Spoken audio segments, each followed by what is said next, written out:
اسرائیل کے غزہ پر وحشیانہ حملے جاری۔ اسرائیلی بمباری کے نتیجے میں شہید ہونے والے فلسطینیوں کی تعداد 2600 تک پہنچ چکی ہے، جبکہ بچوں اور خواتین سمیت 10,000 افراد زخمی ہو چکے ہیں۔ فلسطین کے علاقے غزہ کی پٹی پر اسرائیلی فوج مسلسل بے رحمی کے ساتھ بمباری کر رہی ہے، جس کے نتیجے میں نہتے فلسطینیوں کی اموات میں تیزی کے ساتھ ساتھ اضافہ ہو رہا ہے۔ اسرائیل ہزاروں ٹن بارود غزہ پر گرا چکا ہے، جس میں سینکڑوں گھر تباہ ہو چکے ہیں اور 3 لاکھ سے زائد فلسطینی بے گھر ہو چکے ہیں۔ یہی نہیں، اسرائیلی فوج نے غزہ سے نقل مکانی کرنے والے قافلوں کو بھی نہیں بخشا۔ اسرائیلی طیاروں کے حملوں میں 70 فلسطینی شہید جبکہ سینکڑوں زخمی ہو چکے ہیں۔ یہودی آباد کار بھی نہتے فلسطینیوں کو قتل عام کرنے لگے۔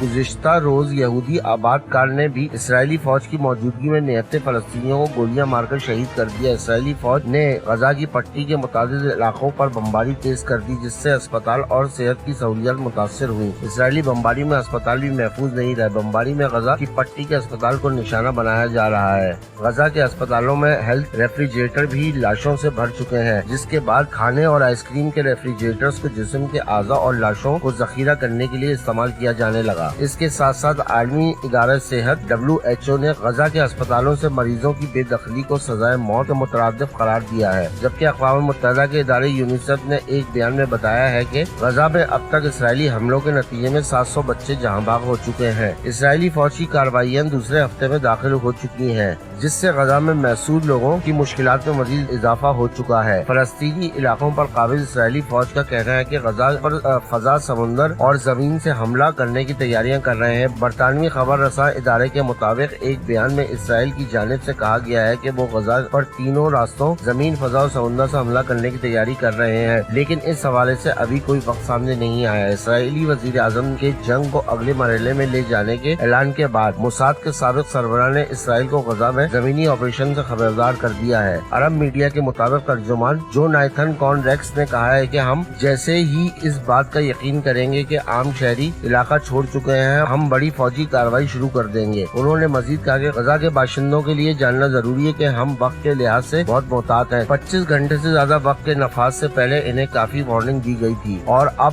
غزہ کے باشندوں کے نکلنے کا وقت آ چکا ہے۔ خیال رہے کہ کل صبح اسرائیلی فوج کی طرف سے 10 لاکھ سے زائد فلسطینیوں کو پٹی کے شمالی حصے سے نکل کر جنوب کی جانب جانے کی ڈیڈ لائن دی گئی تھی۔ دوسری طرف حماس نے اسرائیل کی جانب سے غزہ پر عنقریب حملے کے اعلان کے جواب میں ایک ویڈیو جاری کی ہے۔ حماس کے سربراہ اسماعیل ہانیہ نے خبردار کیا تھا کہ غزہ میں مصر کی طرف سے کوئی ہجرت نہیں ہو رہی۔ حماس اور دیگر فلسطینی مزاحمتی گروپ اسرائیل کے ناپاک عزائم کو ناکام بنائیں گے۔ دوسری طرف اسرائیلی فوج کی جانب سے توپوں سے حملہ کیا گیا ہے۔ اسرائیل نے شام کے شہر حلب پر طیاروں سے حملہ کر کے تعمیر نو کے بعد کھولا گیا رن وے ایک بار پھر تباہ کر دیا ہے۔ لبنانی سرحد پر بھی اسرائیلی فوج کی گولہ باری اور فائرنگ سے بین الاقوامی خبر رساں ایجنسی کا صحافی بھی جاں بحق ہو چکا ہے۔ CPJ کے مطابق اسرائیل فلسطین جنگ میں کم از کم 12 صحافی مار چکا ہے۔ لبنان کی مزاحمتی تنظیم حزب اللہ نے اعلان کیا ہے کہ جس طرح خطے سے داعش کو ختم کیا، وہی انجام اسرائیل کا بھی ہوگا۔ جبل عزیز حزب اللہ نے کہا کہ صحیح وقت آنے پر اسرائیل کے خلاف جنگ میں اپنے فلسطینی اتحادی حماس کے ساتھ شریک ہونے کے لیے مکمل طور پر تیار ہوں گے۔ اس حوالے سے ایرانی وزیر خارجہ عبد الحیان نے کہا کہ ابھی ایک سیاسی راستہ موجود ہے اور اس پر اقوام متحدہ سے بات کریں گے۔ اگر لڑائی میں حزب اللہ شامل ہوئی تو اسرائیل پر اس کے تباہ کن اثرات مرتب ہوں گے۔ دوسری طرف عالمی ریڈ کراس اسرائیل اور حماس کی جنگ سے جنم لینے والے انسانی عالمی سے خوفزدہ ہیں۔ تنظیم کا کہنا ہے کہ ایسی المناک صورتحال میں عالمی ریڈ کراس کے رضاکار